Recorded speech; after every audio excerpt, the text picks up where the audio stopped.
Okay, so for the longest time, when people talked about knee osteoarthritis, KOA, it was always just wear and tear, right? Simple. Yeah, like an old machine just grinding down. That was the Yeah, picture. exactly.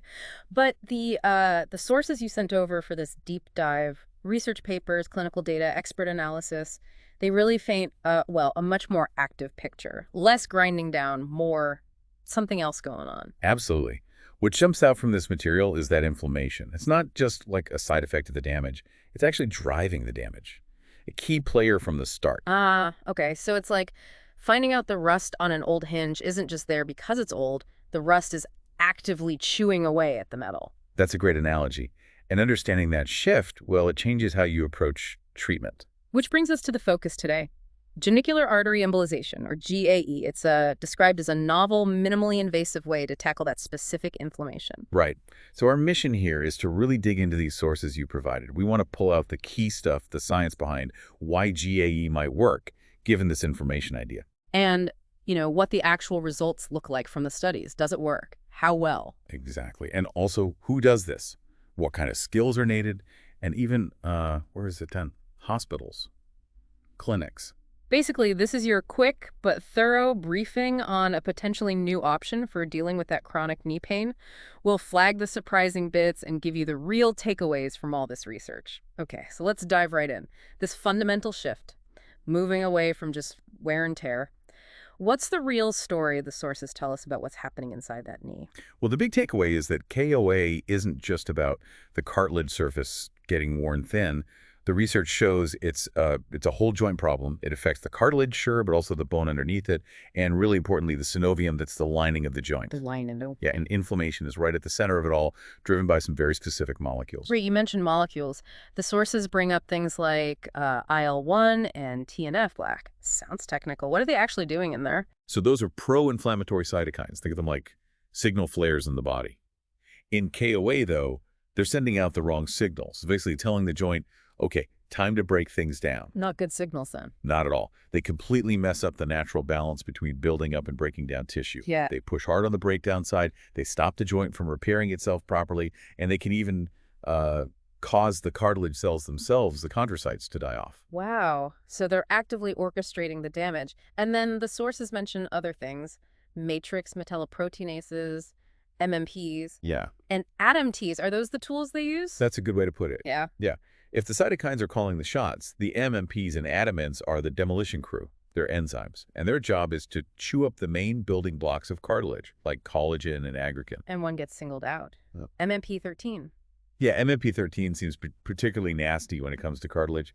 It's really efficient at breaking down type 2 collagen, which is like the main structural protein giving cartilage its strength. Okay, so cytokine signal, MMPs destroy. But then you mentioned a cycle. Right, and this is where it gets really problematic according to the sources. The inflammation triggers these MMPs, but then the bits of broken down cartilage, that debris, it acts like more fuel on the fire. How so? It signals back to the joint lining, the synovium, telling it to pump out even more inflammatory cytokines and more MMPs. It just keeps feeding itself. A feedback loop from hell, basically. Yeah. So this inflammation, does it stay just in the cartilage and lining? Or does it spread? It definitely affects other parts. That synovial membrane, the lining, it often gets inflamed itself. That's called synovitis. And the research shows this isn't just a symptom. The inflamed lining actually thickens up and becomes a major factory producing those inflammatory signals. So the lining turns into part of the problem. Exactly. And the fluid inside the joint, the synovial fluid, it changes too. It gets loaded up with all these inflammatory factors and breakdown bits, just constantly bathing the joint in this hostile environment. Hostile environment. Yeah. Okay. And the bone. What about the bone underneath? Yet the inflammation doesn't stop at the soft tissues. The sources explain it affects the subchondral bone, the bone right under the cartilage. You see changes there. Bone stirs can form, the bone can harden. It's trying to remodel, but not in a good way. And those bone marrow lesions, BMLs, people see on MRIs. Those are often linked to this. They seem to be areas of inflammation and stress in the bone, influenced by those signals coming from the inflamed synovium.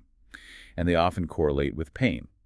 Okay, so if we stop thinking wear and tear and start thinking whole joint inflammation, driven by these signals and this vicious cycle, well, it really changes the game for treatment, doesn't it? It absolutely does. Understanding this complexity helps explain why KOA hurts so much and can be so disabling. It's way more than just mechanical friction. And it logically points towards treatments that directly target that inflammation, like GAE tries to do, as a potentially powerful strategy. Right. So if inflammation and these sort of rogue blood vessels are the target, how does GAE actually go about tackling that? And, crucially, what's the evidence say? Does it actually work? Okay, so GAE zeroes in on this. The idea is to use image guidance, like real-time X-rays, to find and block abnormal new blood vessels. This is called neovascularity. New blood vessels, why are they there? Well, the inflammation itself actually stimulates their growth. The body's trying to respond, but in this case, these new vessels end up feeding the inflamed synovium, making things worse. GAE uses tiny particles delivered through a catheter to selectively block the blood flow just to those problem vessels. So cutting off the fuel supply to the inflamed tissue. Pretty much, yeah. And the data you shared from the clinical study is actually quite interesting. Looking at pain, using that VAS scale 0 to 10 pain rating, Yeah. we see some big drops. One study reported something like a 67% decrease in VOS pain scores at the 12-month mark. 67%, that's huge. It is. And another example showed average pain dropping from maybe an 8 out of 10, which is pretty severe, down to a 3 out of 10, often within the first week or so. Wow, that Uh, quickly. Yeah, quite rapid relief in some cases.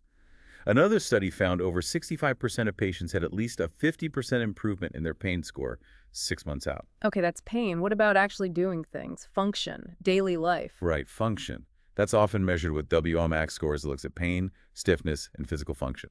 And the improvements there are also pretty significant. Like how significant? Well, that same study with the 67% pain drop, it also showed a 61% reduction in the total WMAX score at 12 months.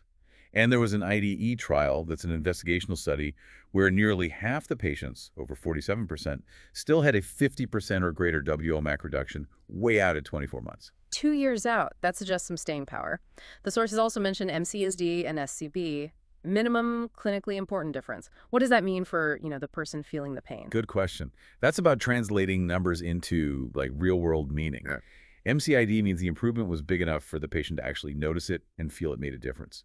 SCB, substantial clinical benefit, means an even bigger, more impactful improvement. And GAE patients hit these marks. Yeah, a high percentage did. One report mentioned, I think, 78% hit the MCID for pain and 92% for the WOMAX score at 12 months.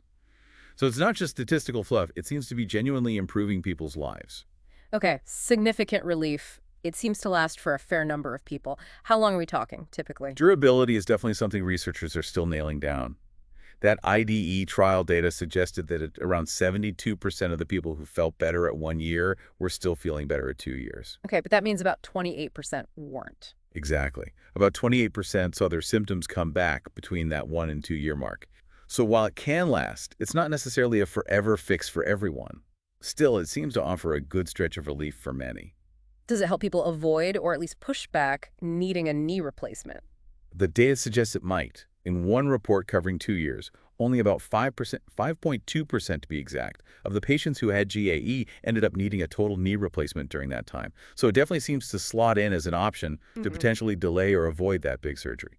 Okay, we've heard about how people feel better, less pain, better function. Is there objective proof? Like, can you see the changes with scans or tests? Yes, and that's really important. MRI studies, especially when they use contrast dye, they show significant reductions in synovitis. Remember that inflamed lining we talked about? Yeah. They measure it using something called worm scores. And the key finding is that the amount of reduction they see in synovitis on the MRI, it lines up directly with how much pain relief the patients report. Ah, so the imaging confirms the mechanism. Target inflammation, see less inflammation, feel less pain. Precisely. It connects the dots. Plus, JE has also been shown to shrink those painful bone marrow lesions, the BMLs, by the 3-month mark in patients who had them beforehand. Any safety flags from the imaging? Problems with blood flow? Importantly, the studies consistently report very low rates of serious issues like permanent tissue damage from lack of blood flow, called ischemia. The imaging confirms the synovitis is reduced without causing major collateral damage, it seems. What about stuff you can't see on an MRI, like molecular changes? The sources brought up nerve growth factor, NGF. Yeah, this is really interesting. One study found a significant drop in the levels of NGF in the blood 12 months after GAE. And NGF is important because It's a major player in pain signaling. Inflammation ramps up NGF production, and NGF makes your nerves extra sensitive, amplifying pain signals. So reducing NGF could be a direct molecular reason why pain gets better after GAE. Makes sense. Did other markers change too? Interestingly, in that particular study, 8 other osteoarthritis biomarkers they tested didn't change significantly. Huh. So maybe NGF is a really specific target or effect of this procedure. It could be.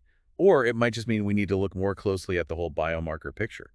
It's intriguing, though. Does all this objective stuff, less synovitis, smaller BMLs, lower NGF, does any of it hint that GAE could actually, slow down the arthritis itself? Maybe even stop the cartilage from breaking down further, not just manage symptoms. That is the big hope, isn't it? The authors of that NGF study did speculate that lowering NGF might help slow cartilage breakdown. Yeah. And it makes biological sense if you reduce the inflammation that's driving the damage, maybe you slow the damage. But the sources are very clear on this. We don't have the definitive proof yet. We need solid, long-term studies showing that GAE actually stops or reverses the structural changes, like cartilage loss. People talk about potentially slowing progression, but the hard evidence for disease modification isn't quite there. So promising, but not proven as a cure or reversal agent yet. Exactly. And it's also crucial to remember the research shows outcomes vary. Not everyone gets the same level of benefit. Things on your initial MRI might play a role, and right now the studies suggest people with mild to moderate KOA seem to be the sweet spot. Okay, so wrapping this section up for you listening, the evidence shows GAE can really move the needle on pain and function for many, often for a decent amount of time, by tackling that inflammation and blood vessel issue. But it's not a magic bullet for everyone, and figuring out exactly who benefits most and for how long, and whether it changes the joint structure long-term, that's still actively being researched. This procedure sounds incredibly delicate, getting into tiny arteries around the knee. Who actually does this? What kind of specialist has these skills? You're right, it's very technical. This is definitely not something your family doctor or even a general surgeon would typically do. The sources really stress that it demands specialized skills and training. You're usually looking at interventional radiologists or sometimes vascular surgeons. Okay, interventional radiologists, vascular surgeons. What specific skills do they have that make them the right people for GAE? Well, it starts right at the beginning, just getting into the artery safely, usually through a tiny pinhole in the groin or maybe the wrist. That's called access. Then the really tricky part is navigating. They use thin wires and catheters, watching on real-time X-ray screens fluoroscopy to steer through the body's artery network, all the way down to the very small arteries branching around the knee, the genicular arteries. That sounds like microscopic plumbing. It kind of is. And they use sophisticated imaging like DSA, digital subtraction angiography, or sometimes cone beam CT, which gives them like a 3D roadmap to pinpoint the exact spots where there's that abnormal blush of tiny vessels feeding the inflammation. So they have to find the bad spots, not just the main road. Precisely. The key skill is called super selective catheterization. It means getting the very tip of that tiny catheter into just the right little branch vessel causing the trouble without blocking off healthy ones nearby. And once they're there, Then comes the embolization. They carefully inject tiny particles. The sources mention sizes around 100 micrometers, which is incredibly small, and these particles lodge in those targeted vessels and block the blood flow. why does it absolutely have to be these specialists? What makes their training unique? Interventional radiologists, well, their entire specialty is built around using imaging to guide minimally invasive procedures inside the body, especially within blood vessels. Vascular surgeons are experts in blood vessel diseases and trained in both open surgery and these complex catheter-based techniques. So they live and breathe arteries. Pretty much. Their training involves years of mastering this complex 3D vascular anatomy, learning how to interpret these specialized images in real time, and developing the fine motor skills needed to manipulate catheters in tiny spaces. It's essential for doing this safely and effectively. And presumably for handling things if they don't go perfectly. Absolutely critical. A huge part of their training is recognizing and managing potential complications. With GAE, things could happen like issues at the puncture site, maybe accidentally injuring a vessel wall. Or blocking the wrong vessel. That's the main concern, non-target embolization. You definitely don't want those particles going to arteries, supplying healthy skin, muscle, or nerves around the knee. These specialists are trained to anticipate these risks, spot them immediately if they happen, and know how to manage them. They even use things like advanced simulators to practice these skills. Patient safety is paramount. So the who is vital. What about the where? Does this always happen in a big hospital? Not necessarily anymore. That's another interesting point from the sources. While hospitals are obviously equipped for this, there's a definite trend towards performing procedures like GAE in outpatient settings too. Think office-based labs, OBLs, or ambulatory surgery centers, ASCs. OBLs, like a doctor's office, but more advanced. Is cost driving this? Cost is a major factor, yes, especially for the healthcare system overall. The research indicates potentially big savings. One analysis mentioned found Medicare saved something like 18–19% when certain vascular procedures were done in OBLs versus hospitals. Why so much cheaper? Often it comes down to lower overhead costs and, frankly, more streamlined processes in OBLs compared to the complexity of a large hospital. Does the doctor get paid less too? Reimbursement rates per procedure might be low for the provider in an OBL setting. But sources suggest that because their operating costs are also lower, it can still be a viable and efficient model for the practice. You mentioned efficiency. Are they generally faster? Get patients in and out quicker? Typically, yes. OBLs are often set up specifically for certain types of procedures, so they can be very efficient. There was an example given for a similar embolization procedure for the prostate, where the total time from admission to discharge was significantly shorter in the OBL, like around 5 hours versus almost 8 in the hospital. Faster turnaround, potentially lower cost. Sounds good for the patient experience. But the huge question has to be safety, right? Is doing a complex procedure like GAE in an office setting as safe as a hospital? That is the critical question, and the sources are quite clear. For the right patients, yes, the safety and outcomes in well-run OBLs appear comparable to hospitals. Studies looking at similar peripheral vascular procedures in OBLs show very low complication rates. Okay, the right patients. Who fits that bill for an OBL procedure? Patient selection has to be incredibly strict. OBLs are really best for patients who are generally healthy, without lots of serious underlying conditions like severe heart or lung disease. The procedure itself should also be expected to be relatively straightforward. So no complex cases in an OBL. Generally not. And the OBL itself needs the right setup, proper equipment, staff who are highly trained, not just in the procedure, but also in handling emergencies, clear protocols for what to do if something goes wrong, and crucially, solid agreements for a quick transfer to a nearby hospital if needed. Makes sense. It's not a one-size-fits-all decision. Not at all. It's about balancing the benefits, the potential cost savings, the efficiency, maybe a more comfortable patient experience in the OBL, against the hospital's built-in capacity to handle higher-risk patients or unexpected major complications with all its resources immediately available. So for you, the listener, the key message here is GAE needs a real expert, someone with deep vascular skills. And where you have it done, hospital or a qualified OBL, that's a conversation to have, weighing convenience and cost against your specific health situation and the capabilities of the facility, always putting safety first. Okay, so let's pull this all together. We've talked about the new view of KOA, how GAE targets the inflammation, the encouraging data, the specialist skills needed. Based on everything you've reviewed, what's the outlook? Where did GAE stand now, and what's next? Well, synthesizing all this, GAE is really carving out a niche for itself. It's looking like a promising, less invasive option for folks with mild to moderate knee osteoarthritis who've kind of hit a wall with conservative stuff, PT, maybe injections haven't worked well enough. Right, people stuck in that gap before thinking about a knee replacement. Exactly. It fits right in that important treatment gap. But the sources are also really upfront about what we still need to figure out. More research is definitely needed. What kind of research? Top of the list seems to be larger, really well-designed, randomized control trials, RCTs. And critically, these need to be sham-controlled and look at results long-term. Sham-controlled. Why is that so important here? Especially in osteoarthritis, the placebo effect can be really significant. People can feel better just from going through a procedure and getting attention. A sham control means some patients get a procedure that mimics GAE but doesn't actually involve blocking the arteries. That lets researchers tease out how much of the benefit is truly from the embolization itself. Got it. And long-term. Yeah, looking out maybe 2, 3, even 5 years. That's crucial to really understand how durable the effects are and to properly assess that big question we talked about. Does GAE actually change the course of the disease structurally? Does it slow down the arthritis? Beyond just proving it works long-term, what else do researchers need to nail down? A really big one is finding predictive biomarkers. We need better ways, maybe specific things on an MRI or blood tests, to predict ahead of time which patients are most likely to get a great result from GAE and which ones might not. So better patient selection? Exactly.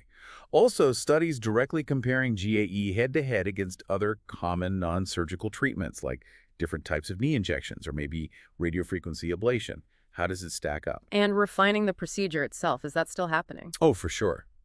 There's work on standardizing the technique, like what's the absolute best type and size of embolic particle to use, what's the ideal endpoint to aim for during the procedure. Also, digging deeper into the biological effects with more comprehensive biomarker studies beyond just NGF, and of course, more detailed studies looking at the cost effectiveness from all angles. Okay, so lots still to learn. But for a patient right now, considering their options, what are the current sort of recommendations based on this research? Based on the evidence we have now, GE is definitely something to consider for the right patient, someone with that mild to moderate KOA who hasn't gotten relief from less invasive options. The sources strongly advocate for a team approach, talking it over with your orthopedist, maybe your rheumatologist, your primary doctor, and the interventional specialist doing the procedure. A multidisciplinary discussion. Yes, to make sure it really is the best fit. Yeah. And again, if it's being considered in an OBL setting, absolute adherence to strict safety protocols, careful patient selection, and emergency preparedness are non-negotiable. So for you listening, the bottom line is GAE is an exciting, evolving field. It's offering real hope now, but future research is working hard to make it even better, more targeted, and to give you and your doctors clearer guidance on when it's the right choice for managing that knee pain. All right, let's quickly recap the main takeaways from this deep dive then. First, we've really shifted our understanding of knee osteoarthritis. It's not just simple wear and tear, it's a complex condition where inflammation fueled by abnormal blood vessel growth plays a huge role. And genicular artery embolization, GAE, emerged as this innovative, minimally invasive approach designed to directly tackle that inflammation by selectively reducing blood flow to those troublesome vessels in the knee lining. And the data we looked at, it shows GAE can lead to some pretty impressive improvements in pain and function for many people. And this isn't just based on how people feel, there's objective evidence too, like seeing less inflammation on MRIs and changes in specific pain markers like NGF. But performing GAE isn't simple. It takes highly specialized skills, the kind you find with interventional radiologists or vascular surgeons, to navigate those tiny arteries safely and effectively. And where it's done, while hospitals are the traditional setting for the right patient, these procedures might be done safely and maybe more efficiently or cost-effectively in specialized office-based labs, but safety and patient selection are absolutely key there. Yeah, it's solidifying its place as a really valuable option for patients looking for solutions before jumping to total knee replacement. But, as we said, research is ongoing to refine it further. So here's a final thought to leave you with. As you consider your own knee situation, or maybe that of someone you care about, think about how this conversation changes things. We dove deep into the science, cytokines, MMPs, NGF. This detailed knowledge is what's driving treatments like GAE. So how does understanding KOA not just as mechanical breakdown, but as this complex inflammatory process, how does that shift potentially change how you view treatment possibilities and the real importance of keeping up with this kind of cutting-edge research?